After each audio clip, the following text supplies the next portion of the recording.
Focus ce matin sur les hackers éthiques. Eux sont du bon côté de la force, contrairement aux hackers malveillants. Ce sont des experts en sécurité qui cherchent des failles dans les réseaux informatiques des entreprises pour les aider à se protéger. La mission légale de ce qu'on appelle le bug bounty est utile, surtout à l'heure actuelle.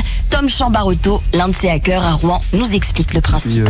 Primo bug, ça veut dire qu'on incite les chercheurs à trouver des bugs, et s'ils trouvent des bugs et qu'ils prouvent qu'ils existent et qu'il y a un impact, ils récupèrent une récompense. En fait, ça part d'un constat, c'est qu'on peut pas empêcher les gens de trouver des bugs, donc on offre une opportunité légale. Ça vient du Far West, c'est l'idée de inciter tout le monde à chercher. C'est juste au moment où vous trouvez quelque chose, là, plutôt que de le garder pour vous ou de le vendre à des gens malveillants, il faut le donner aux personnes concernées, et c'est là où on donne une rémunération financière pour vous permettre de vous motiver à venir vers la bonne personne et pas vers quelqu'un qui serait malveillant. Il y a du boulot face à une armée de pirates malveillants dans le monde. Il y a plein de gens malveillants. Après, si on prend le cas de la France, on commence à avoir beaucoup d'initiatives légales qui permettent à tout le monde de commencer la cybersécurité sans jamais pouvoir aller du mauvais côté, parce que on a toutes les opportunités qui vous permettent d'en faire votre métier. Et même c'est valorisé dans le monde actuel. Par contre, dans d'autres pays, il y a des gens qui se tournent beaucoup plus vers la partie légale, aussi par souci de différence de revenus. Donc on trouve beaucoup en Asie ou ce genre de pays en Afrique. Mais sinon, en Europe, on reste dans un cadre où beaucoup de gens sont éthiques parce qu'ils ont la possibilité de le faire. Ils font ce qu'on appelle du bug bounty, de la recherche de failles numériques légalement.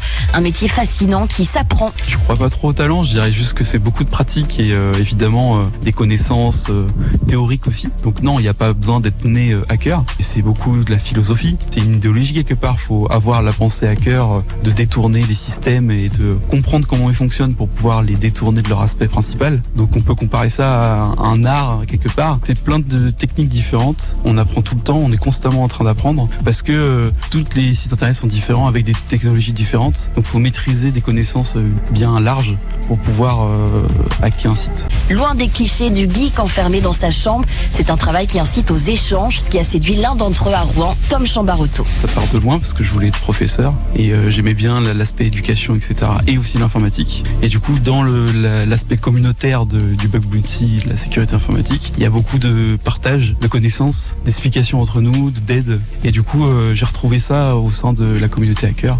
Donc c'est pour ça que je me suis lancé là-dedans. C'est-à-dire que je suis capable de trouver des nouvelles types de vulnérabilités. Je peux en parler, je peux écrire un article technique pour expliquer à tout le monde comment j'ai fait, pour que ensuite l'information soit diffusée à l'intérieur de la communauté pour la faire grandir. Un métier de hacker éthique très recherché, stimulant selon l'un d'entre eux à Rouen, Tom Chambarotto. Ça m'arrive de trouver des bugs et de me rendre compte un peu plus tard en creusant qu'au final c'est pas vraiment un bug. Donc il y a une pente montante et descendante, mais le moment où on confirme, on est sûr à 100% qu'on a trouvé le bug, effectivement il y a une adrénaline qui monte et c'est un peu une drogue quoi. Il faut savoir qu'il y a environ 4 millions de postes manquants en cybersécurité dans le monde entier, donc il y a du travail. On a la chance, c'est qu'il y a tellement peu de gens qui peuvent hacker actuellement que n'importe qui, même s'il n'a pas de diplôme, peut déjà trouver des emplois s'il arrive à trouver des choses intéressantes. Donc c'est un secteur porteur et c'est amusant quoi. Il se souvient de son premier gros coup. Mon tout premier bug important que j'ai trouvé, c'était Passculture qui m'avait contacté pour que je puisse chercher des vulnérabilités chez eux. Je peux le dire parce que c'est public. Il y a plein d'entreprises où je pourrais pas le dire parce que c'est pas public.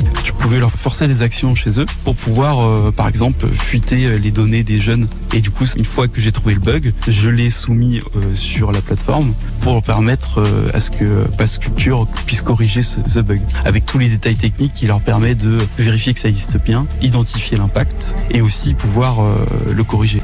Il bosse pour la société rouennaise de cybersécurité Yes We Hack, communauté de 60 000 personnes, des hackers donc qui sont mis en relation avec des entreprises pour les aider à sécuriser notamment leur réseau informatique.